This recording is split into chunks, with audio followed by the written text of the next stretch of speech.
kojole baba boko base o mawobe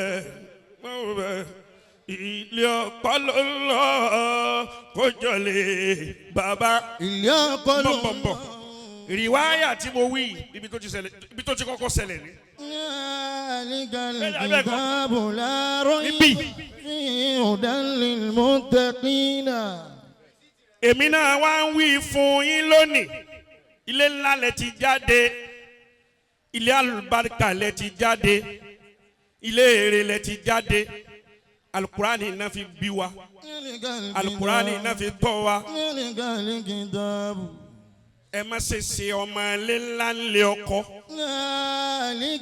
kitabu la rayba fihi hudan. Gbogbo obìnrin tí wọ́n bá bí ilé ńlá tí ń bá ń ṣèṣe ọmọ ilé ńlá ni mí nílé ọkọ rẹ̀ tọkọ òun sì jẹ́ ọkọ àlùbáríkà tó wá han ọkọ òun lè máa tà tínú ọkọ fi ń bàjẹ́ gbogbo ìgbà ọmọ tóun náà bá bí òní dé ńlá.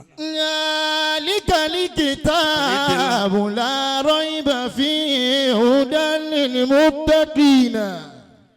Ẹ má dàbí àwọn obìnrin tí wọn ò ní bíbí nílé ọkọ wọn ntí ń jẹ́ kálùbáríkà máa tẹ́lẹ̀ láyé lónìí òun ni àìsọ̀rẹ́ndà máa fún àwọn ọkọ rẹ̀ alálùbáríkà kò wá jẹ́ káwọn obìnrin náà máa bí àwọn ọmọ dáadáa mọ́. Gbogbo àwọn ìyá wa ni wọ́n jókòó yìí Ọlọ́run ló mọ iye ẹkún táwọn ìyá yìí sun lọ́dọ̀ àwọn bàbá wa. Wọ́n sun ìyá láyà ẹkún. Gbogbo àwọn tí ó sì sunkún nù wọn náà rí bóni ti rí. Gbogbo àwọn tí wọ́n hàn àwọn bàbá wa lé mọ̀ àwọn náà rí èèmọ̀ látara ọmọ lónìí. Àwọn ìyá yìí wọ́n sunkún wọ́n jìyà ń sọ ní ibìkan lánàá kan bó ni ti ń sọ lánàá mo ní màmá mi njọ́ tí mo lánàá mi rò jẹ́ ṣe nínà mi kan njọ́ àlàmí sì ní sọ ní halkọ tí wọ́n lù mí ìsìjálè lérí kí n sálè gbọ́rọ̀ náà wọ́n wá dé màmá yìí àwọn màmá mi ìyá mi àwọn màmá girama àwọn náà sọ̀rọ̀ náà ẹ bá pé mo sọ pé àwọn náà sọ fún mi tí n sì mọ̀ pé ń rí wọn lónìí ẹni ó kú la máa kúrọ àwọn akáàtì mi náà mẹ́mẹ́ ń jẹjọ. Mọ̀lánà Amirul Jayshi wá dé ìró ẹgbẹ́ àwọn ọkàn àwọn ìyá wọn lọ rẹ̀.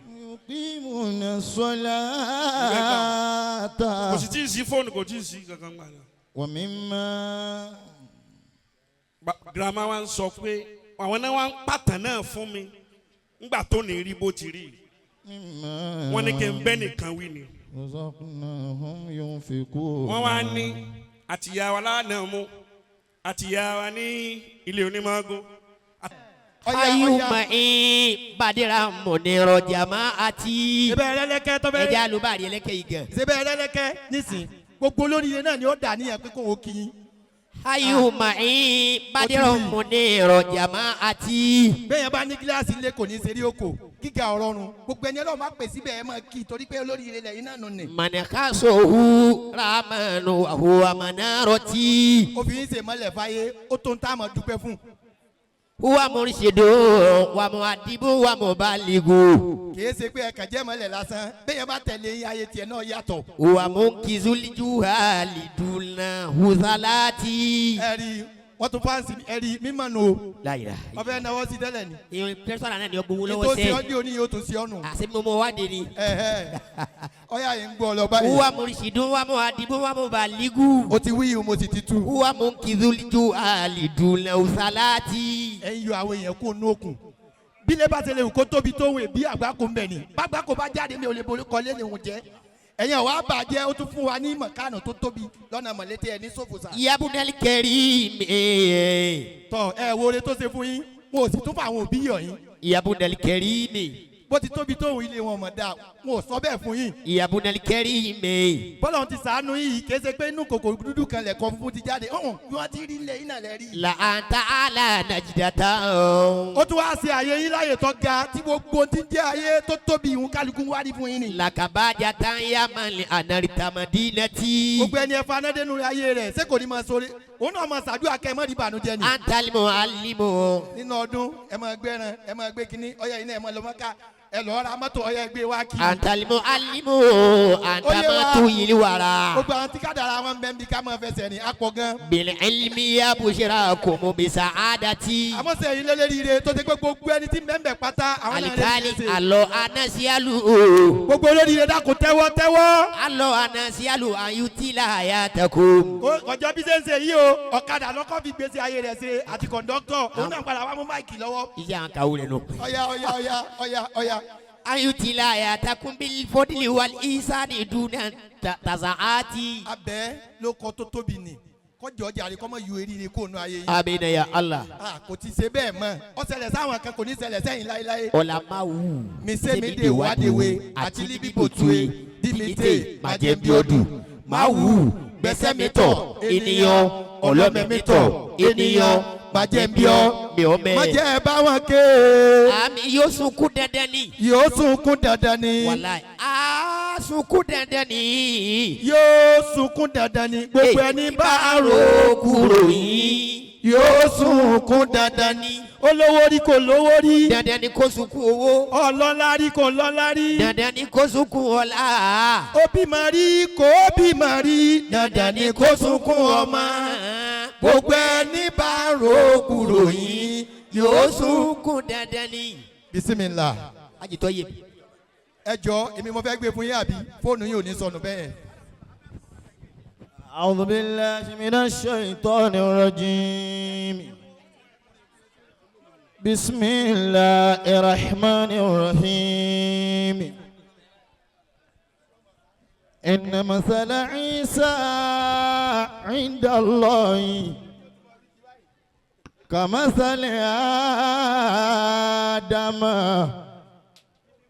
خلقه من تراب ثم قال له كن فيكون رب زد رحمك لأجدادنا سمع الأصوات يا رب السماء. الصلاة على النبي الكريم صلى الله عليه وسلم. Ànábì náà la dákọ̀ láyé ń bọ́ wọn kékeré báyìí. sallallahu alayhi wa sallam. àṣẹ́kùbọ̀ àṣàlátù fún Muhammad. sallallahu alayhi wa sallam. Maulana Amirul Jaysh ighfir li abdika ya haya salati. Ya Rabbi ya Ghaffar. Ẹ bá mi wí. Ya Rabbi ya Ghaffar. Ighfir li abdika ya haya salati. Bismillahi kul huwa Allahu ahad. Allahu samad.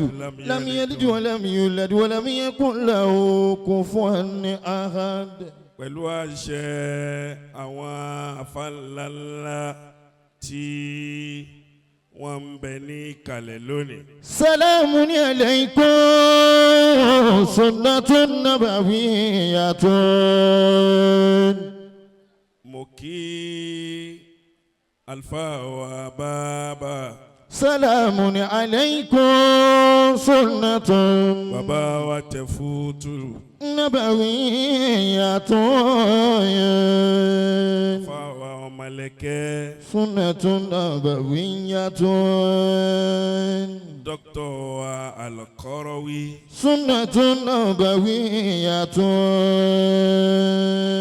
Bàbá wa oníwìrìdí ní Pàkátà. Sunnatun nabawiyyatun. Bàbá wa Kátìbí mú kí yín púpọ̀. Sunnatun nabawiyyatun. Bàbá wa ní Gèrè. Sunnatun nabawiyyatun. Bàbá wa ní Ṣàgámù. Sunnatun nabawiyyatun. Gbogbo ẹ̀yin àfa ńláńlá ni mo kí. Fáwọn Ali kan pa Ọlọ́run. Ijabatu. Sheikh Idris. Ijabatu. Àfáwọn oníwìrìdì. Àfáwọn tí wọ́n kọrin kìmí. Ijabatu faridun. Al-Bagawiyu.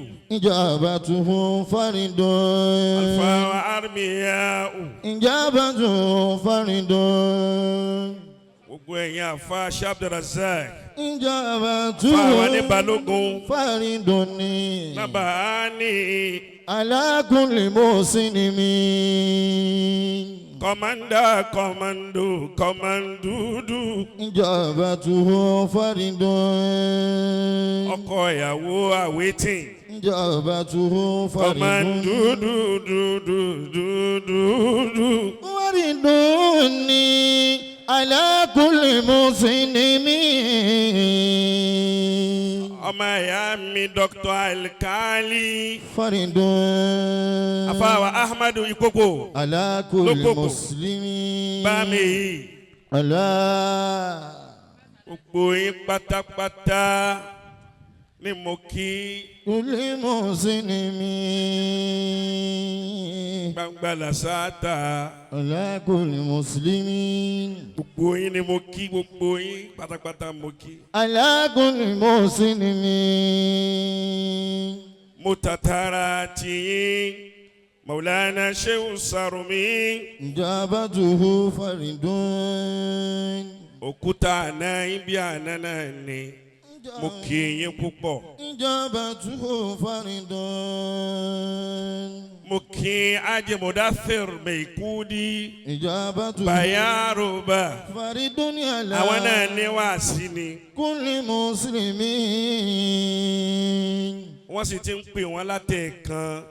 Àmọ́ ojú mi ní ń fín ọ̀rẹ́ mi ní òfin tètè dìde. Ala kulli muslimin. Èmi náà mo wá padà wá yọ̀ǹda pé ẹ máa lọ, ẹ máa lọ. Ala kulli Torẹ́ lomi kan mi ni ó tún máa rò pé Meikudi sì wá dìde ńgbà tí àfọ̀ tẹ́fẹ́ ṣe wá sí kílódéétérì ibú kan bẹ́ẹ̀ ní ayé tiẹ̀ gbogbo bàbá wọn. Ala kulli muslimin. Nígbàgbé òfin. Ala kulli muslimin. Òfin authentic. Ala kulli muslimin. Bẹ́ẹ̀ yà bá ta sófin fèlèfèlè wọ́n fin ni. Ala kulli muslimin. Bàbá wa ní gbódòfò. Ala kulli Jina muslimin. karamuna kaukaba. Ala kulli muslimin. Shewuna bululu. Ala kulli muslimin. Ala kulli Arabiya. muslimin. Shewuna bululu. Ala Jina adena ibi adena. Ẹni ọba Yorùbá nàbí ò ní sunkún. Ala kulli muslimin. Mo kí aṣíwájú dáadáa aṣáájú mi bàbá wa Sheikh Ala kulli Qasim Bello Salati. Ala kulli muslimin. Mo kí àlífà wa ní Ile Afunku. Ala kulli muslimin. Mo wá darí kíkì mi sọ́dọ̀ gbogbo àwa jàmá lọ́kùnrin lóbìnrin. Kulli muslimin ijabatuhu faridun ala kulli muslimin. Àwọn ìyá mi nínú ilé Salati. Àwọn ìyá mi gbogbo wọn náà ní tí ń fojú kan mẹ́wọ̀n ni. Ala kulli muslimin. Ìyá mi àgbà lákàtà ẹ dákun ẹ wí bẹ́ẹ̀ dáadáa. Kulli muslimin. Àwọn tí wọ́n ṣẹ́kù fún wa náà nù ni. Ala kulli muslimin. Àwọn náà ni ìyá, àwọn náà ni bàbá. Kulli muslimin. Mo kí yín púpọ̀. Mo fi ti yín kíyà wa ló tìrì kó. Ala kulli muslimin. Àwọn náà ni ìyá, àwọn náà ni bàbá. Ala kulli muslimin. mo kí gbogbo àwọn ìyá wa lápapọ̀ kí àwọn ìyá wa lọ́wọ́ àfa wa ò ní ṣòfò àmọ́ bá ọba sọ̀rọ̀ mi lẹ́yìn wọlé àfa wa ò ní ṣòfò wàá ṣòfò. ala kulli muslimin. èyí tó kù máa gbọ́ òun. ala kulli muslimin. àfa wa ò ní ṣòfò. ala kulli muslimin. mo fi ọkọ̀ ńláńlá yẹn bẹ Ọlọ́run pé gbogbo ẹni tí ń wádìí mi tí ń wádìí rẹ̀ lọ́nà àìdá tí ń fẹ́ kẹ́mi rẹ̀ bọ́ lójijì ò ní ṣòfò. ala ṣòfò ń tiẹ̀ o. kulli muslimin. fáwa ò ní ṣòfò mo gbádùn lákìbù náà. ala kulli muslimin. mo hì kọ́nù. ala kulli muslimin. al-muhyil qulub. ala kulli muslimin. ẹ̀rí léhìá náà ó kì í dáadáa. ala kulli muslimin.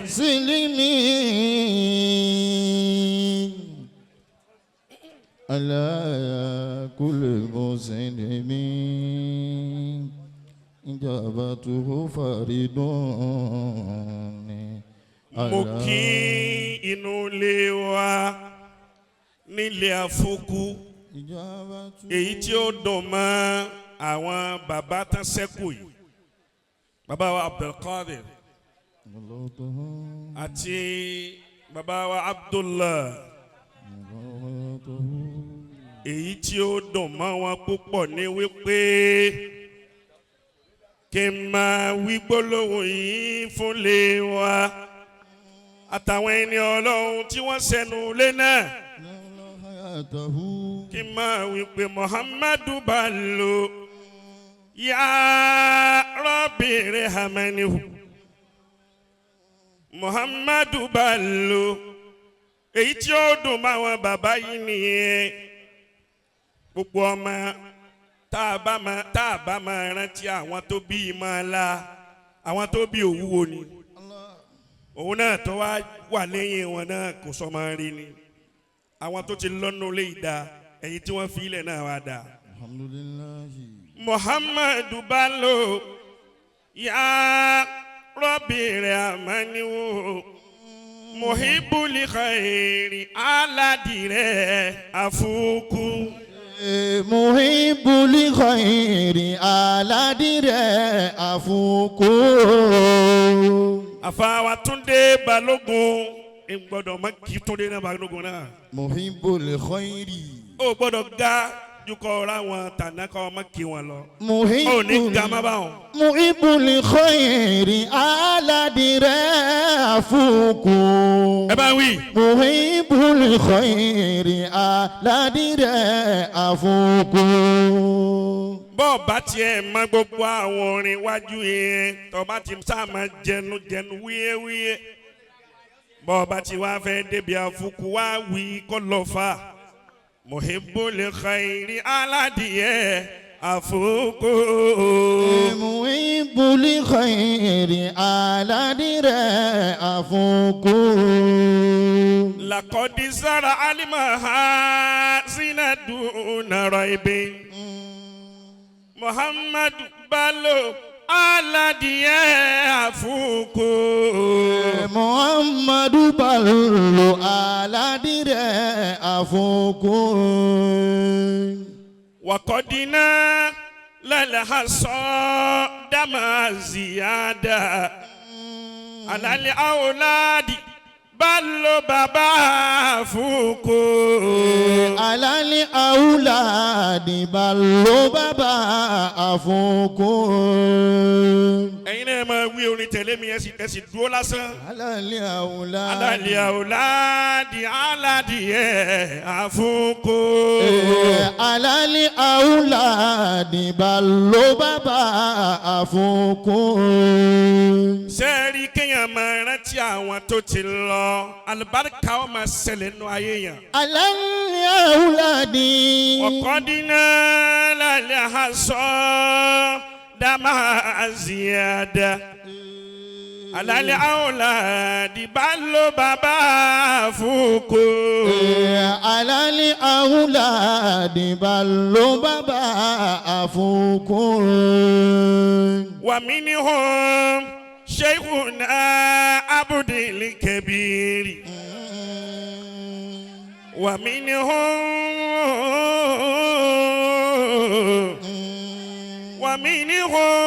Sheikhuna Abdul Kabiri. Wa fakhrul liqadiriyatina fuku. Wa fakhrul liqadiriyatina fuku. Wa fakhrul liqadiriyatina afuku. Wa fakhrul liqadiriyatina afuku. Má jẹ́ kí márífà méje ó tẹ̀léra wọn. Wa fakhrul liqadiriyatina afuku. Wa fakhrul liqadiriyatina afuku. Wazidi ya Rabbi magfiratan wa rahma. Àmín. Ẹjọ́ ẹ dákun ẹ bá mi ṣàdúrà yẹn dára. Wazidi ya Rabbi magfiratan wa rahma. Liwalidina rohili baba fuko. Liwalidina rohili baba fuko. Wa qum bil ahli wal auladi turra.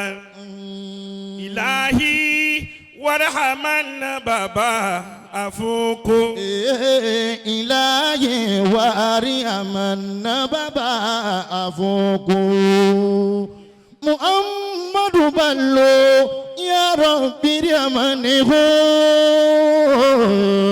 Mi ò ní gbàgbé àwọn ọ̀rọ̀ ìdù wa. Muhammadu ballo ya Rabbi ramanihu. Àwọn alágbàkò dáadáa méjì. Muhibbul khairi. Wọ́n ya wèrè ju màálù lọ. Muhibbul khairi. Àwọn àgbàkò àdúrà China. Muhibbul khairi. Èmi sàmì o. Muhibbul khairi. Aladire afuku. Ẹ wá ní ma sàmì pẹ̀lú èmi náà fẹ́yìn náà. Muhammadu ballo ya Rabbi ramanihu. Muhibbul khairi aladiye afuku.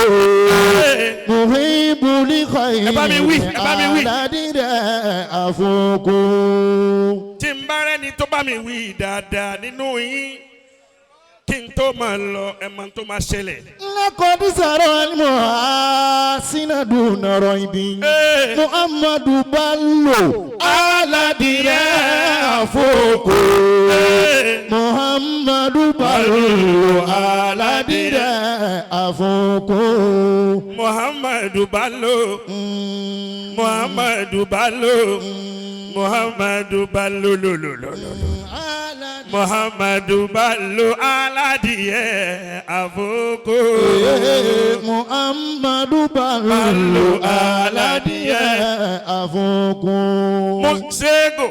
Lakodi zaro almoa. Bọ̀. Tọ́ bá gbé mi débẹ̀ dáadáa. Bí n ti máa boyọ́ yàtọ̀ lónìí o. Lakodi zaro almoa. Sinadu nọ̀rọ̀ ibi Muhammadu ballo aladiye afoko. Muhammadu ballo aladiye afoko. Gbogbo tí ń bẹ lọrin làáfà. Wàkọ́ni náà lálẹ́ àsọdà. Oríire fúnnú ilé wa Ile Afunku yìí. Lálẹ́ àsọdà máa sì yàdá alálẹ́ àwùládì. Àánú Ọlọ́run tọ́pọ̀ nínú ilé wa Ile Afunku yìí. Alálẹ́ àwùládì. Fáwọn tìjẹ́ ẹ̀rín tìjẹ́ tàtàná.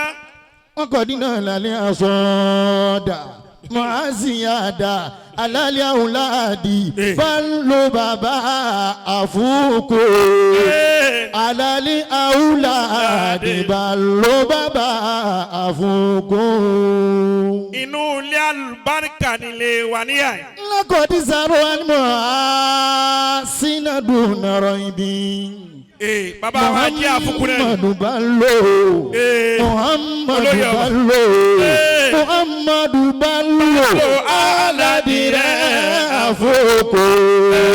Muhammadu Bello. Aladire afuku. Ajẹ́tumabi. Wakodina. Ajẹ́ Murtado. Wakodina. Ngbà tí n fa afuku lọ́wọ́. Muhammadu Bello. Muhammadu Bello. Muhammadu Bello. Muhammadu Bello aládìyẹ àfọkọ. Muhammadu Bello aládìyẹ àfọkọ. Àtọmọ ẹnu lè afúkúníyà, àtọmọ ọmọ lè afúkúníyà. Wàkọ́dínà là. Gbogbo wa asoríire lára àwọn bàbá tó ti lọ́nu lé. Wàkọ́dínà lálẹ́ àsọdàmọ́ àzíyáda. Bàbá wa Abdulkadiri. Alálẹ́ àwùládì. Mo bá yín dúpẹ́ lọ́dọ̀ Ọlọ́run. Alálẹ́ àwùládì. Tọ́lọ́ ní kí ọjọ́ òní kó sojú yín. Alálẹ́ àwùládì bá ń lò bàbá àfọkùn. Bàbá wa Àjíà. Muhammadu Bello. Àwọn náà wí láwa ní àfáà límì wá lónìí. Ya Rabbi Ramani bẹ́ẹ̀ ni aṣíwájú dáadáa bàbá wa Abdullah. Muhammadu Bello. Ya Rabbi Ramani Abdullahi Bello. Muhammadu Bello. Àwọn náà jókòó. Ya Rabbi Ramani muhibbul khairi. Aladire afuku. Muhibbul khairi. Aladire afuku.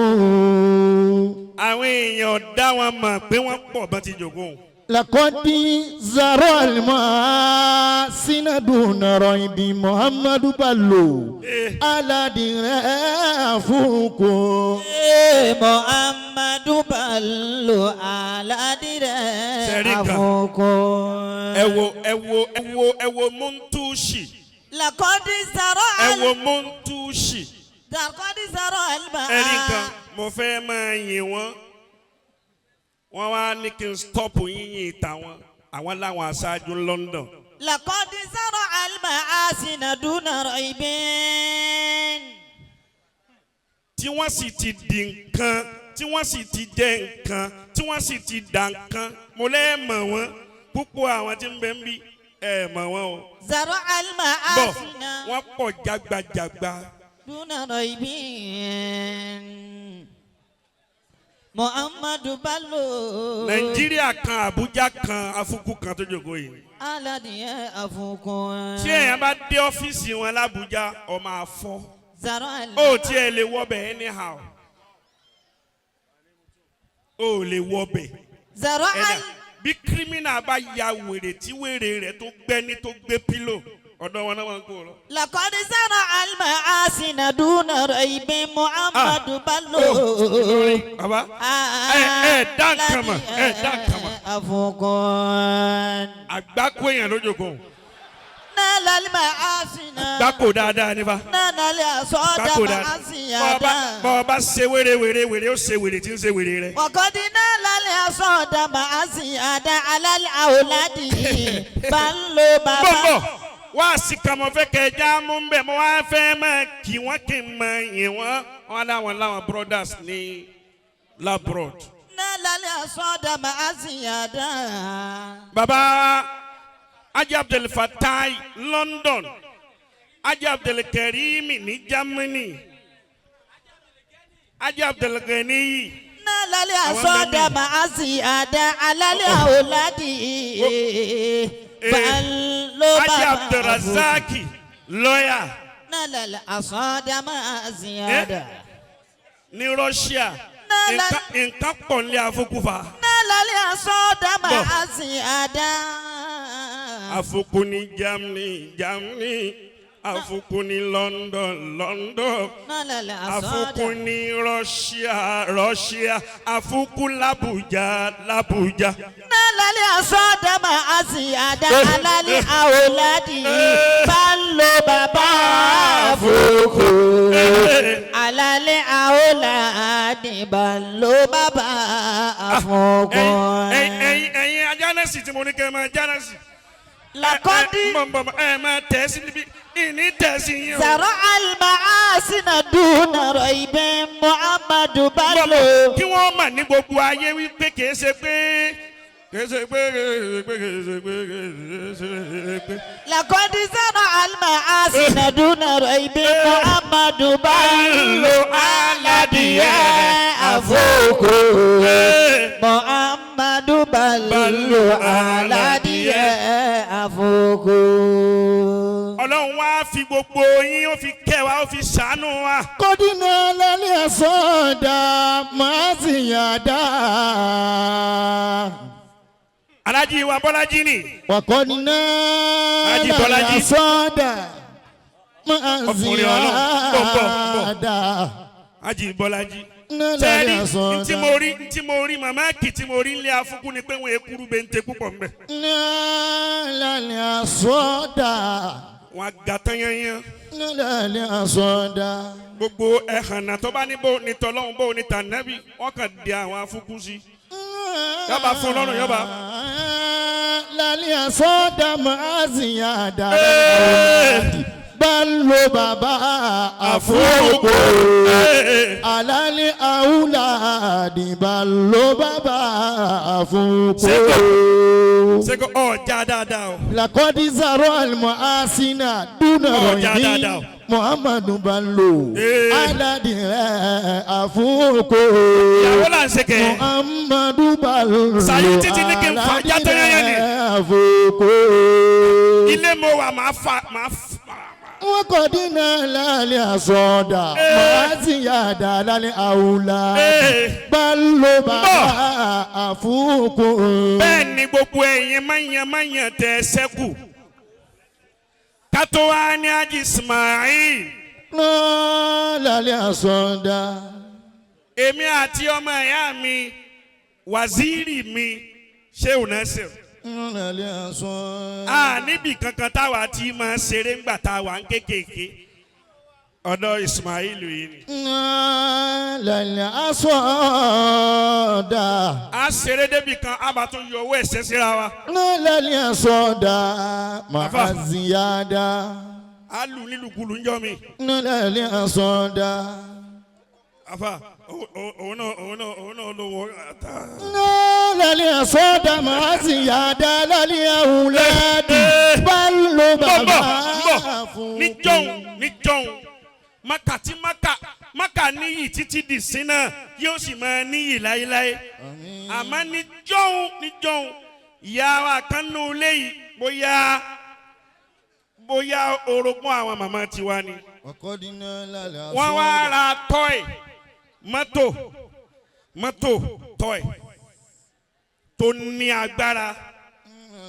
Wọ́n wá rà wá lé njọ́ náà fún kan nú àwọn ọmọ wọn bí. Èmi àti wàzírì Sheikh Nasir àwọ̀ wa wá láti àṣàfẹ́ wa wo mọ́tò wọn. Tàbá wa débì ẹni tí wọ́n gbé mọ́tò wọn fún àkọ́kọ́ lù náà. Lálẹ́ àsọdá máa ziyada. Àwa gba mọ́tò àwa fi ṣeré yóò tẹ́ wa lọ́rùn. Tẹ́bi bá ń pa wá nìkan láti padà sílé. Tó bá tún dijọ́ kejì á tún padà wá. Tó bá ti rí wa pa ń bọ̀ báyìí Ismail ó ti sáré gbé ọyọ mọ́ òun tún kéré sí wa. Yóò ti sáré gbé ìsúwà pé àwọn ọ̀rẹ́ mi àwọn alágbàkọ iná tó ń bọ̀. Lálẹ́ àsọdá máa ziyada lálẹ́ àwùládì. At-tarikhu yu'idu nafsahu. Lálẹ́ àwùládì. Ẹ̀yin náà lẹ ti di bẹ́ẹ̀ ti dì í àwa náà láti dì bá ti dì í. Lálẹ́ àwùládì. Làwọn ń ṣàdúrà fáwọn bàbá yẹn ti jẹ́ ẹni ti jẹ́ ẹ̀ta àwọn ni wọ́n da àwọn ni wọ́n bu àtọ̀tọ̀ dá sáwọn ìyá wa làwọn náà fi dá gbogbo ọkùnrin tí ó bá ti fẹ́ tọ́ da tó bá da àtọ̀ rẹ̀ síbi tí ọ̀dà náà ni ó produce fún. lakodi sọ̀rọ̀ ni mo sínú dùnọ̀rọ̀ ibi. adúpẹ́ tá a lè fira wa yan gan wájú àwọn ìyá òun náà ni. muhammadu balo aládìyẹ àfúnkù. àwa ṣeré níbi tá a ti máa gbádùn eré tó dùn. zaro almuhasina. àfa yìí dákò jòkólẹ̀ ọ̀gá náà tẹ́lẹ̀ jòkólẹ̀. zaro almuhasina dùnọ̀rọ̀ ibi. ọmọ ọlọ́run ti ní kẹ́yìn ọ̀gá sókè dáadáa ọwọ́ náà sì ga sóyà nídìí kẹ́ ẹ tún lọ sókè púpọ̀ mọ́. ẹ kà máa nà á náà ní gbogbo ntọ́lọ̀ fún yín bẹ́ẹ̀ sì ti ń tọ̀hún náà wọ́n kẹ́ tọ̀hún náà yọ̀ tó mọ́. zaro almuhasina dùnọ̀rọ̀ ibi muhammadu bẹ́ẹ̀ aládìyẹ àfúnkù. muhammadu bẹ́ẹ̀ aládìyẹ àfúnkù. Jaguma ti wọlé. Nálẹ̀ almuhasina. ọkùnrin ọlọ́run. Nálẹ̀ asọ́dà. orí òkè àtìlẹ̀ ni. Nálẹ̀ asọ́dà. káti ẹ̀ gbé olórí wa dà tó jó lórí ọ̀dọ́ ńlọrin kò máa bọ̀ bíi pépà Nálẹ̀ asọ́dà. kò máa bọ̀ bíi láìlọ́n.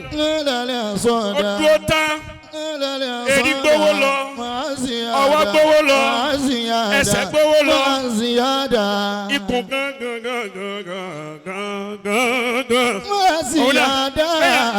bẹ́ẹ̀ bá bínú àwọn Jaguma yìí kò ní lórí ire sí ma. màá sì yá dáadáa ní àwọn láàbí yọ́ máa dá fún yín púpọ̀ ọwọ́ mi.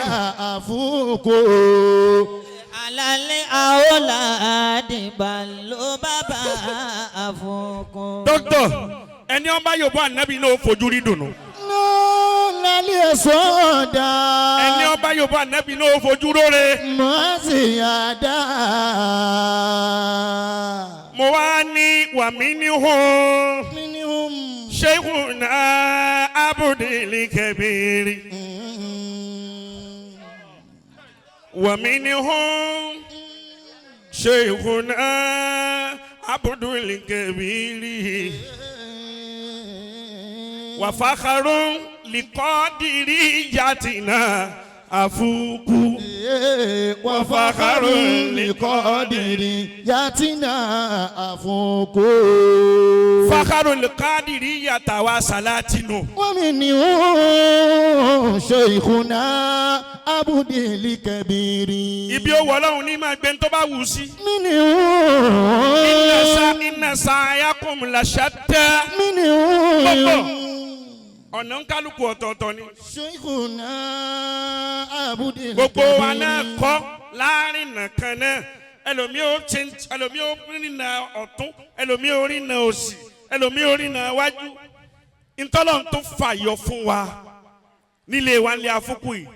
تنجي فخر القادرية أوني أفاد الكبير ومن شيخنا عبدل كبير وفخر لقادرية مينيستا وافانو وفخر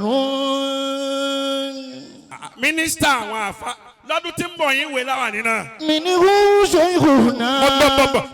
mo tiẹ̀ ti já lójú alájì àbí ká wá wé l'Abuja ni. ṣe Abuja ni àbí Radisi ló dà. minhu shaykhuna Abudil Kabiri wa fakharun liqadiriyatina Afunku. wa fakharun liqadiriyatina. Dr. Alikali ó ti dọ́nu náà nù fa. ẹ̀yin náà nìkan. shaykhuna owó mínísítà náà nù. Abudil Kabiri. bàbá wa ṣé Abdullahi wọ́n ní Radisi blue lọ́dún tí ń bọ̀ ó ti lọ bẹ́ẹ̀. minhu shaykhuna Abudil Kabiri wa fakharun liqadiriyatina àfáwa alágbòho yóò máa dá púpọ̀ sí.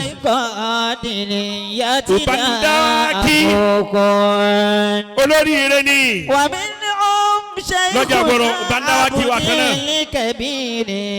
alágbòmo alágbòmo ó ti mú agbòmo wá fún mi ti pẹ́ ni. àlífà wa ọ̀rẹ́ yóò máa dá sí i. ìyá wa àgbà tí wọ́n bí alfa àgbà al-imam Murtado Ajetumabi. شيخنا ní fojú sunkún wa. منهم sàmì kó lọ sókè. عبد الكبير ẹ máa fojú rire lára wa náà ni. منهم Ubandawaki. شيخنا Ẹ ṣeun. عبد الكبير adúpẹ́ lọ́dọ̀ Ọlọ́run. وفخر táwọn ẹ̀yà yìí tí ojú wọn fẹ́ rí náà ní rí. لقدريتنا أفوكو àwa fẹ́ ṣe wàlímà Kùránì lọ́la. وزد يا ربي ní ta jogún lù wá yìí tó fi jẹ́ kálùbáríkà lù yìí máa dàgbàsókè ní gbogbo ìgbà. الحمد لله òun náà ní kíni òun náà Al-Qur'ani. الحمد لله àwọn ìyàwó ń bẹ ń bẹ àbúrò mi ń bẹ ń bẹ. àríbidé sí hasbunallah. من القرآن جمعا ń bọ̀. àríbidé sí yọ̀dà fún ọ tọ́pọ̀.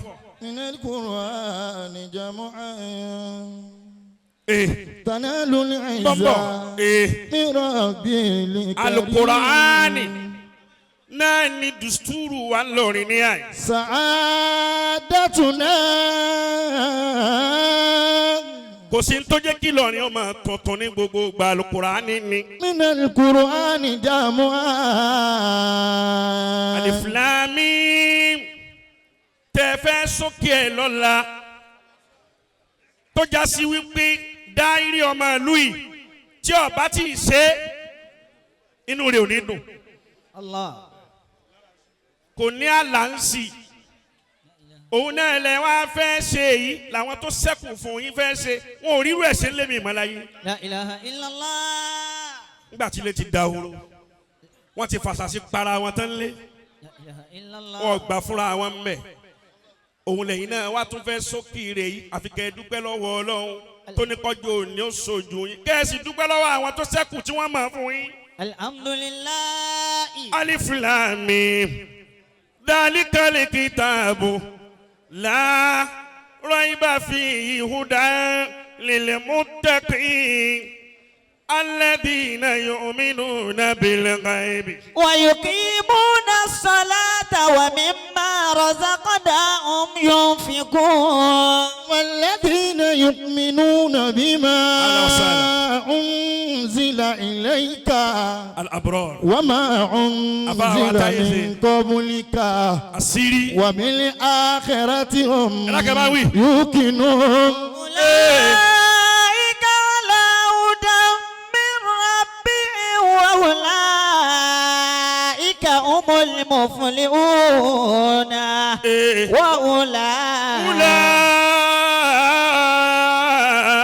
أولئك على هدى من ربهم. mo bá ti mo tún náà ẹ má máa gé Kùránì kékèké mẹ́yà máa ń gé Kùránì kékèké lọ́nà tí ó gbà kọ́ gé oríire ó máa gé ni. أولئك على هدى bọ́lọ́lọ́hùn lẹ́ni sì tó ń gé. من ربهم àwọn ọba ohun lójókòó yìí. وأولئك هم bọ́ farabalẹ̀ tọ́lọ́ máa bẹ́ bí ọ̀yà nísìnú. حياكم الله bó o ti géńgé kúgé òun nísìnú wọn tó àwọn. أكرمكم wọ́n yí ni الله gbàlá lẹ́ẹ̀kan.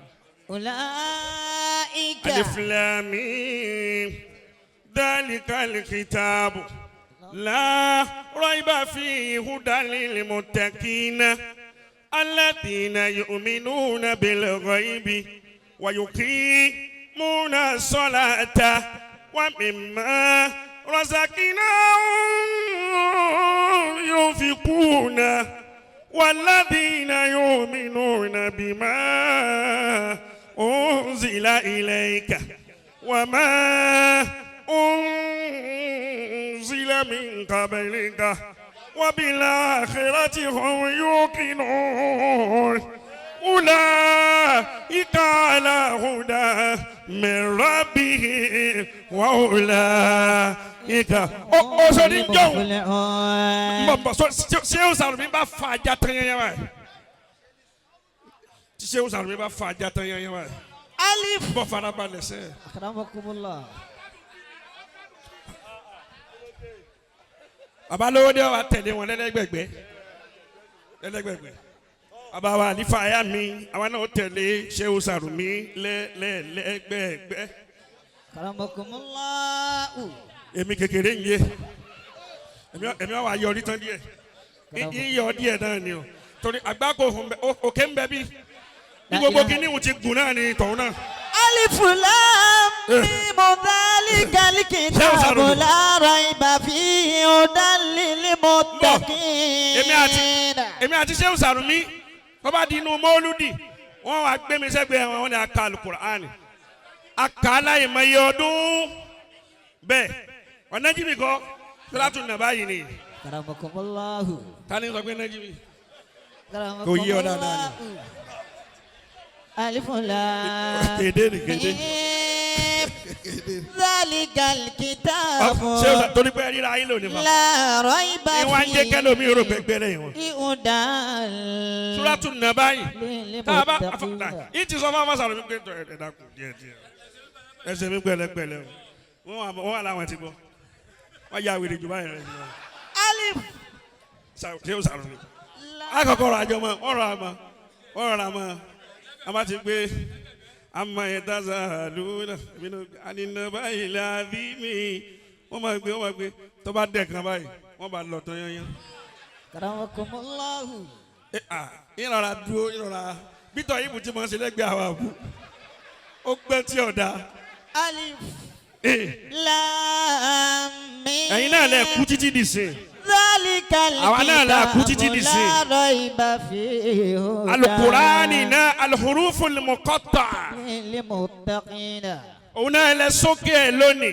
dhalikal kitabu. ẹ̀yin ọkọ ìyàwó mo bá yín dúpẹ́ lọ́dọ̀ Ọlọ́run. dhalikal kitabu. ẹ̀yin oní wàlímà bọ́ọ̀ bá ti lálàǹsì ètè lọ́lé yín kún sálàǹsì fún ọ. dhalikal kitabu. ebu ni lọ́la fún ọ. la rayba Ebu ni. fihi hudan lil muttaqin. ẹ̀yin àbúrò wa tẹ́ jẹ́ ìyàwó ẹ̀yin mo fẹ́ bá sọ̀rọ̀. dhalikal kitabu. ní ààyè yìí náà ni Mọ̀lánà Sheikh Shazili ti ṣe wáàsí lọ́dún náà. dhalikal kitabu. wọ́n ṣe wáàsí fún àǹtí wa kan ni wọ́n fi fún àfáà wa Abdulhamid ní gbàgbé láéláé ní àyè níta bí iná tó tẹ́ǹtì náà sí ẹ máa rántí díẹ̀díẹ̀. àǹtí wa àwọn ni bàbá wa Sadul Usudi ni wọ́n bí wọn àǹtí wa tó wá wọ́n wá ń so yìí wọ́n wá ń ṣe Sheikh Shazili náà wá ṣe wá ṣe yọ̀rọ̀. orin tí ì máa kọ́ gbogbo ìgbà òun tí n bá lọ bí wedding ẹnu wọn mo ti gbọ́njọ́ náà. wọ́n wá ń sọ fún àwọn ẹ̀yà wọ́n á sọ fún àǹtí wa àwọn ìjọ náà pé àtúwá ilé ọkọ ló ń lọ kó jọlé ilé ọkọ ló ń lọ kó jọlé bàbá bọ́kọ bá ṣe ẹ́ o mọ̀wó bẹ́ẹ̀ ilé ọkọ ló ń lọ kó jọlé bàbá. ilé ọkọ ló ń lọ. Riwaya tí mo wí ibi tó ti kọ́kọ́ ṣẹlẹ̀ ni.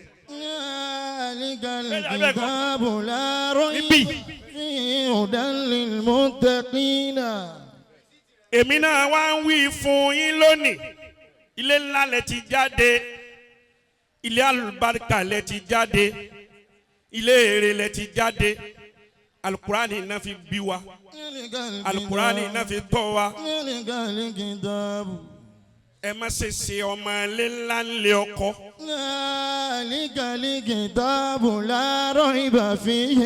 gbogbo obìnrin tí wọ́n bá bí ilé ńlá tí ń bá ń ṣèṣe ọmọ ilé ńlá ni mí nílé ọkọ rẹ̀ tọkọ òun sì jẹ́ ọkọ àlùbáríkà tó wá hàn ọkọ òun lè máa tà tinú ọkọ fi ń bàjẹ́ gbogbo ìgbà ọmọ tóun náà bá bí òní di ńlá. Dhalikal kitabu la rayba fihi hudan lil muttaqin. ẹ má dàbí àwọn obìnrin tí wọn ò ní bíbí lé ọkọ wọn n ti ń jẹ́ kálùbáríkà máa tẹ́lẹ̀ láyé lónìí òun ni àìsọ̀rẹ́ńdà máa fún àwọn ọkọ rẹ̀ alálùbáríkà kò wá jẹ́ káwọn obìnrin náà máa bí àwọn ọmọ dáadáa mọ́. gbogbo àwọn ìyá wa ni wọ́n jókòó yìí Ọlọ́run ló mọ iye ẹkún táwọn ìyá yìí sùn lọ́dọ̀ àwọn bàbá wa. wọ́n sun ìyá láyà ẹkún. gbogbo àwọn tí ó sì sunkún nù wọn náà rí bóni ti rí. gbogbo àwọn tí wọ́n hàn àwọn bàbá wa lé mọ̀ àwọn náà rí mọ̀ látara ọmọ lónìí. àwọn ìyá yìí wọ́n sunkún wọ́n jìyà ń sọ ní ibìkan lánàá kan bó ni ti ń sọ lánàá mo ní màmá mi ìjọ tí mo lánàá mi rò jẹ́ ṣe nínà mi kan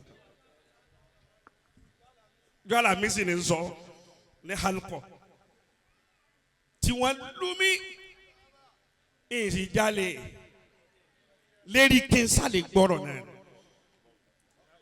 wọ́n wá dé màmá yìí àwọn màmá mi ìyá mi àwọn màmá girama àwọn ẹ̀nà sọ̀rọ̀ náà ẹ bá pé mo sọ pé àwọn ẹ̀nà sọ fún mi tí n sì mọ̀ pé ń rí wọn lónìí ẹni ó kú la máa kúrọ àwọn akáàtì mi náà mẹ́mẹ́ ń jẹjọ.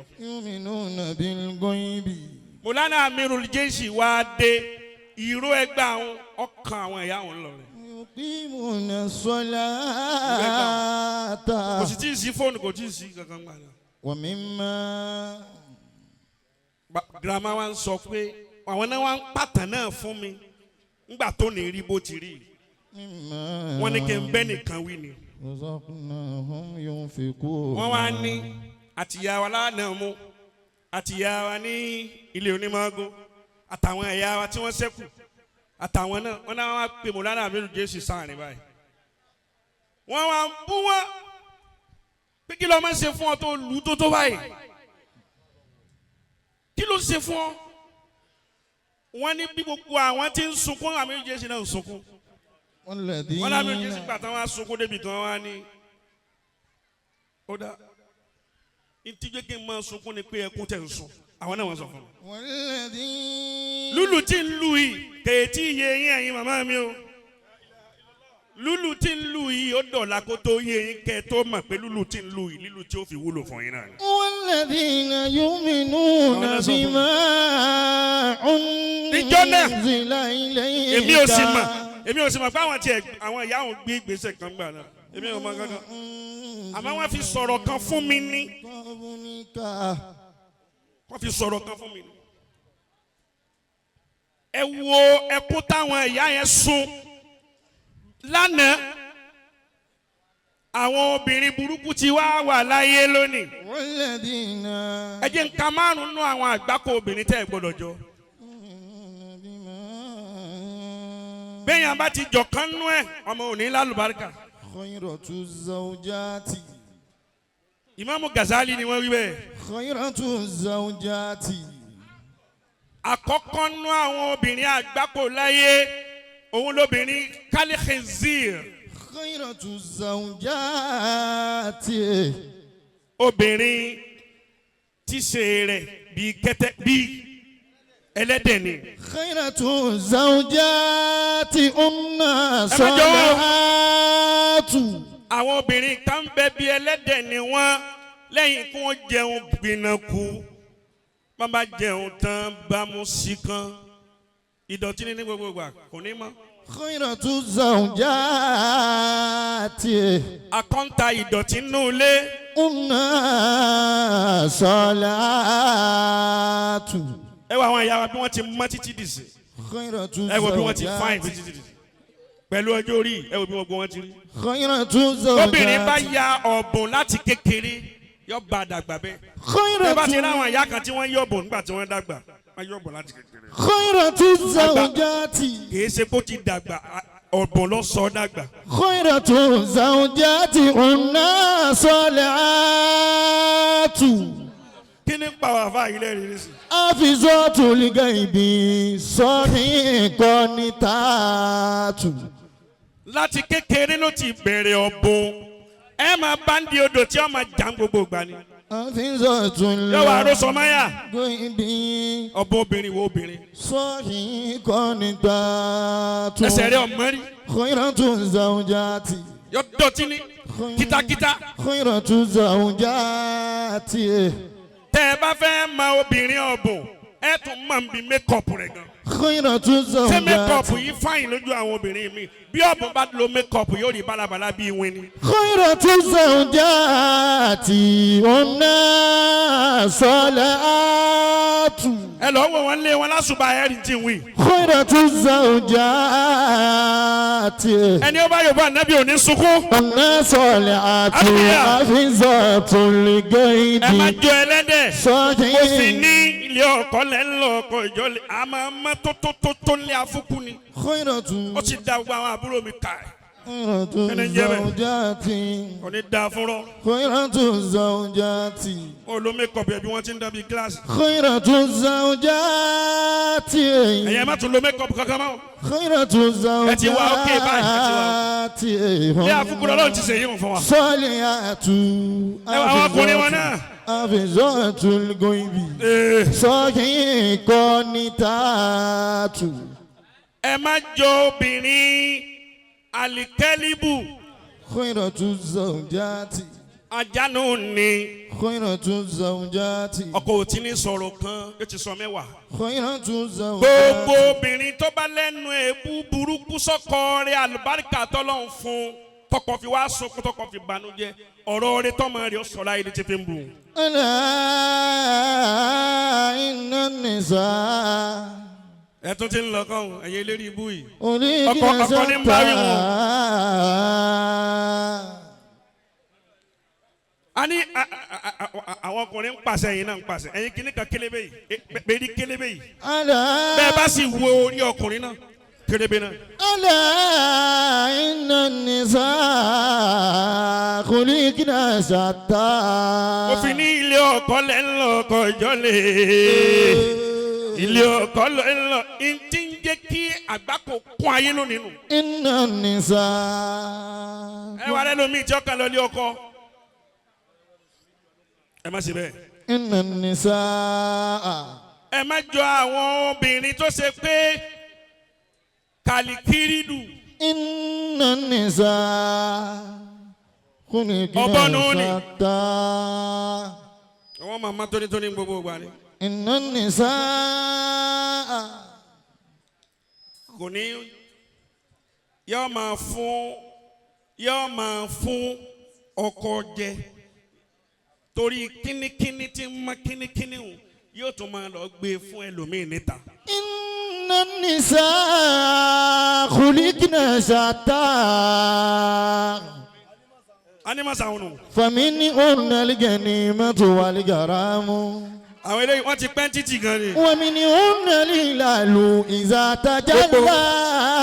Gbogbo orú wọn ni wọ́n mọ̀. Lisahibihi wa minhunna zalamu. Alálàsírí mi, ta alálàsírí rẹ̀. Inna nisa. Alárafa mi.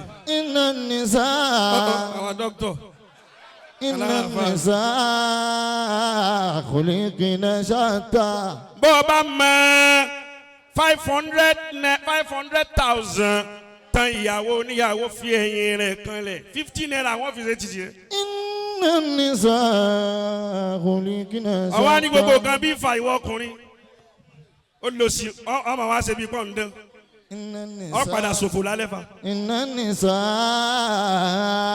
khuliqna shatta. Ẹ̀yin obìnrin náà tẹ́ ti wà nílé ọkọ ẹ jókòó jẹ́ ẹyẹ rìn kìbí ìgbóná. Inna nisa. Ẹ máa wá rìn káàkiri. Ẹ máa rìn kiri kí ẹ fi wá lọ kó sọ́wọ́ àwọn kókó bìlò. Inna nisa. Wọ ìyàwó lé. Tí wọ́n ń sàn nínú ilé wọ́n tún ń sàn níta. O lè jèrè lára ọmọ báwọn. Inna nisa. O lè rẹ́rìn lórí ọmọ. Khuliqna shatta. Ìsọkúsọ kọfà. Ìsọkúsọ kọ o. Faminhunna al-ghanimatu Bí táwọn ọmọ wà láyé. wal-gharamu. Àwọn ọmọ.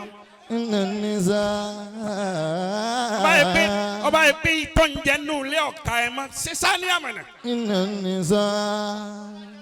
Tí ọba yí ọ tí ọba tó ọmọ ṣe sálísà. Inna nisa. Bí sálísà ò tó ẹ ṣe rọ abẹ. Inna nisa. Inna nisa khuliqna ẹlòmí àwa ni mo gbádùn àwọn ìyàwó kìíní ni. ó ní pẹ́ tó fi tètè kú. Khuliqna shatta. ọ̀ ń dáná wá fún ọ oúnjẹ tọ́kì. منهن الغنيمة والغرام. oúnjẹ tọ́kì. ومنهن ẹlẹ́kẹ̀rin. الهلال إذا تجلى. sotito ni. لصاحبه. kí ló dé tó. ومني ظلام. dókítà. ألا إن النساء. ìwà abínú tẹ́yẹ́yẹ́ o. إن النساء. tí fàájà tán. إن النساء خلقنا شتى. ó dẹ̀ má ṣe bẹ́ẹ̀ mọ́. إن النساء خلقنا شتى. àwọn obìnrin kan bẹ kalẹ̀ hayatu. ومنهن ejò ni. الغنيمة. yóò fain lójú àmọ́ oró ń bẹ nú ẹ̀. منهن الغنيمة. torí pé wọ́n fẹ́ yàwó lé o mo ti rí nífa. àbá ẹ máa wá kéèsì tẹ́ ẹ máa ń tírìtì l'Abuja yẹn. wọ́n fẹ́ yàwó lé ó sì ń lọ ìgò ń sì ń lọ ń sì ń pò papọ̀ mọ́sẹ̀ mú. منهن الغنيمة والغرام. ومنهن الهلال إذا تجلى. ń sì ń lọ. منهن الهلال. ọkọ wa rò pé òun gbádùn oúnjẹ ní ìwọ̀n منهن ìwúlẹ̀kẹ̀ الهلال ìwúlẹ̀sẹ̀ إذا تجلى. ó padà kú ni. منهن الهلال إذا تجلى. oró ni obìnrin mi yóò ṣe dáadáa níwájú àwọn ẹbí ọkọ wọn bá lọ tán báyìí wàhálà dé. إن النساء. àwọn ọkọ wọn ni abalágbájá ò dáfà ó sì ní ìyá alágbájá yìí ò dá. ó ti sáré dáná fún wa ó ti fún wa sóbò nkúnlẹ̀ ní lọlẹ̀ ní ṣe gbogbo ẹ̀. إن النساء. ó ti jẹ̀gò. إن النساء خلقنا شتى ومنهن الغنيمة والغرام. ẹ má jọ àwọn obìnrin ejò tí ó dá lójú tí ó ní òró búsọ́kọ rẹ̀ lọ́kàn. gbogbo obìnrin tó bá rí bẹ́ẹ̀ ọmọ rẹ̀ ò ní pàṣẹ rí láyé. ومنهن الهلال إذا تجلى. àwọn obìnrin kan bẹ kàlífàárù èkúténu àjẹlójú ńlẹ. الهلال إذا تجلى. yóò máa sẹnu tsọtsọtsọ bí ẹnu asọsọ. الهلال إذا تجلى. yóò máa jẹ ọ yóò sì máa fàtẹ́gùn sí ọ. الهلال إذا. ẹ má jọ wọn àti ẹ nílùú ètè bẹ́ẹ̀ nílé Afunku. تجلى. ẹ bá ebi tí bá sọ̀rọ̀ wọ́n bá tí bá sọ mo dá wọn mọ̀. منهن ọ sẹnu الهلال. bí ẹnu asọsọ mo ti rẹ́ nìkan tí máa sẹnu bí ẹnu asọsọ ni. منهن الهلال. ẹ bá ti rẹ́ni tí ń pàtẹ́ lá púpọ̀ kí ló ń pàtẹ́ lá sí púpọ̀. منهن الهلال àsínú ọyẹ. إذا تجلى بابا. لصاحبه. àbáwọ̀ lẹ́ ń tẹ́sítì ni. ومنهن الظلام. ẹ bá yorùbá ná Muhammad bọ́ńbọ́ obìnrin tí mo fẹ́ kẹ́ ẹ jẹ́ òun náà ní àlìgànámù. ألا إن النساء. báwọn ẹ̀yà ajọ́hun ti jẹ́ nìyẹn wọ́n fi bí máa lò bá náà fi bí gbogbo wa yìí wọ́n fi bí àwọn àtẹ̀yẹ̀tà jẹ́gbọ̀n yìí. إن النساء. wọ́n rí wọn á ṣe bíi pé wọn ò rí خلقنا wọ́n شتى. gbọ́ wọn á ṣe bíi pé wọn ò gbọ́ خلقنا wọ́n mọ̀ wọ́n شتى. ṣe bíi pé wọ́n mọ̀. خلقنا شتى. gbogbo ntọ́kọ bá wí déédéé wọn ni torí wọ́n mọ̀ pé àwọn fẹ́ rí resort. خلقنا شتى. lára ọmọ kí ni wàhálà téèyàn ṣe tí ò rí wa tí ò rí rè lára ọmọ. ومنهن الغنيمة. mo fi wí fún yín nírọ̀lẹ́ yìí pé ilé ọkọ lẹ́ lọ kójọ́lé ó ṣé omi ló jàǹjọ́ náà. ilé ọkọ lẹ́ lọ kójọ́lé ó sì sá sí ni túwí làsákì kójọ́lé bọ́kọ̀ bá sẹ́yìn ó máa wò bẹ́ẹ̀. báyà bá ṣe yín o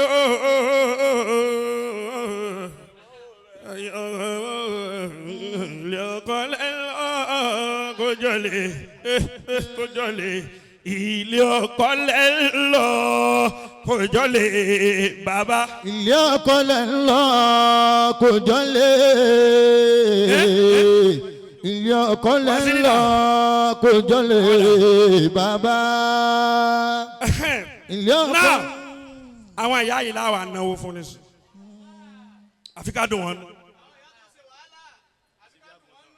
tí wọ́n ṣe bí àgùntàn tó ní wá fi rí bó ti rí tẹ́ ẹ̀ bá wá ná bí mo ṣe fẹ́ gbogbo owó tẹ́ ẹ ná mi ń sì kó fún wọn ká máa kó lọlé mo fẹ́ kẹ́ ẹ já dùn wọn nínú lónìí gbogbo ẹkún àná ti dẹ̀rín lónìí alhamdulilayi gbogbo wàhálà àná ó ti dẹ̀rín lónìí alhamdulilayi a fi agbára Ọlọ́run bẹ Ọlọ́run afagbára wọn agbára Ọlọ́run náà la tó fi bẹ Ọlọ́run má jẹ́ tún rí kú wa mọ́. àmín. ẹ dákun ẹ sàmì dáadáa. àmín Allahu. Ibadallah rijalala àyínúna bi'awnillah mo kí bọ̀dá mi aládìẹ ń gbọ́dọ̀ mọ́ kí ń gbọ́dọ̀ mọ́ kí a máa pè wọ́n ló kọ̀ọ̀kan ní wọ́n lẹ́kùn ni wọ́n ló kọ́ kọ̀ọ̀kan tá a máa pè wọ́n. ó ní ó kọ̀ọ̀kan èmi ẹ̀ sì ń gbàgbé nǹkan. wọ́n ní ó kọ̀ọ̀kan ṣé ìràn wa létí ni ilẹ̀ wí. bàbá rere àwọn eléyìí wọ́n ti pẹ́ láyé gan. egun sì ń bẹ bí àgbá kan. àfa aládìẹ ká máa kí i lọ́wọ́ báyìí àfikún náà wọ́n sọ yẹn dáadáa. àfa sọ̀rọ̀ tí ó ní aládìẹ ọjọ́ ti múlò wọ́n wájú. wá sí náà nù a gbọ́dọ̀ tó báyìí ká wá rí wọn ká láàrí wọn. Ọlọ́run jẹ́ àrí pé. Amina. La ilaha illallah la ilaha illallah. Ẹ dákun ẹ bá mi wí dáadáa. La ilaha illallah la ilaha illallah. La ilaha illallah la ilaha illallah. Ẹ bá ń wí fún wa. La ilaha illallah la ilaha illallah. Ibadallah rijalallah ayinuna bi awnillah. Kò sí bàndírì ni. Wakunu awnana billah. Asana so bi fadlillah. Bihaqillah rijalallahi ahinuna bi awnillah. La ilaha illallah la ilaha illallah. Ṣé o sàrò ni ó yá? La ilaha illallah. Ibadallah rijalallah ayinuna bi awnillah. Wakunu awnana billah. Asana bi fadlillah. Bihaqillah rijalallahi aynuna bi awnillah. La ilaha illallah la ilaha illallah. La ilaha illallah la ilaha illallah. Madaditu yadi ilayka likay tamudda yadayka nahwa yadi litunkizani wa tusilani ila ma fi li rashadi wa kayfa ru'ita tatrukuni wa naru shawki fi kabadi yazunnu binal asudu lana zuluna tabaqati baladi fa hayyalan wa hayyalan lana ya sahibal madadi madadi tu yadi ana wa jami'u ma yahawaka min waladi. La ilaha illallah la ilaha illallah. La ilaha illallah la ilaha illallah. إليك لكي تمد يديك نحو يدي لتنقذني وتوصلني إلى ما فيه لرشدي وكيف رعيد تتركني ونار شوك في كبدي يظن بنا الأسود لنا ظنونا طبقة بلدي فهيا له وهيا له لنا يا صاحب المدد فهيا له وهيا لنا يا صاحب المدد مددت يدي أنا وجميع من يهواك من ولدي عباد الله رجال الله أعيننا بعون الله وكونوا عوننا بالله أسانا ذا بفضل الله بقرآني وجبريلي وتوراتي وإنجيلي وما في أي تنزيل أعيننا بعون الله ويا رباه يا ربي ويا غوثاه يا أصبي أزي يا زيد الكرب وعليكنا بأهل الله بأك الله رجال الله عيننا بعون الله لا إله إلا الله لا إله إلا الله لا إله إلا الله لا إله إلا الله لا إله إلا الله لا إله إلا الله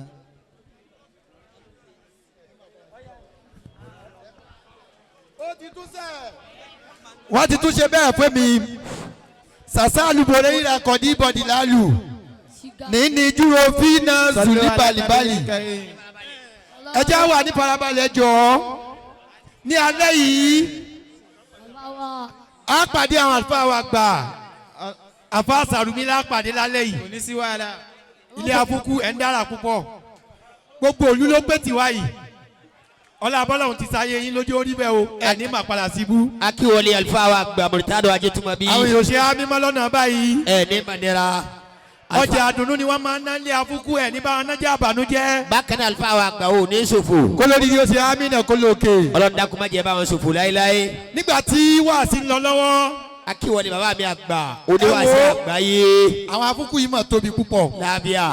nígbà tí wàásì ń lọ lọ́wọ́ lórí ọ̀dọ́ wọlé. masha Allah. Alhaji wa Muhammadu Tumanu Jaguma tọ́ba lọ́rin. ẹ lákùnrin ṣe Sheikh jama. Sheikh.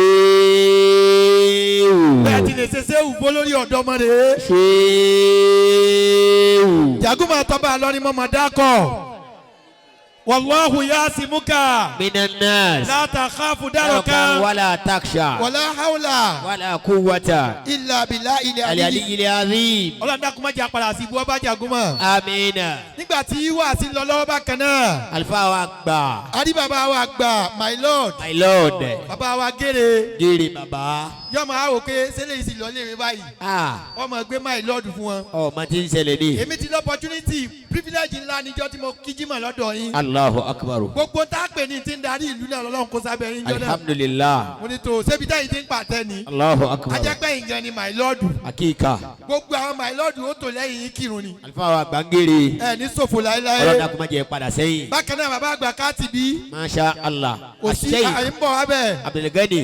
bàbá wa Katibi. wọ́n tẹ́ni àwọn ọ̀gá wa wọ́n tún tẹ́ni àwa náà. alikadiri. ẹ ní nọ́bà jẹ́ àbànújẹ́ láéláé. bákan náà àlùfáà wa gbà. mo rí ọ̀gá mi àbá wa Sheikh. Alhaji Musa Al-Agida. ṣe sùúrù. ẹ bákan náà. ilé sàlátì mo náwó sí òun.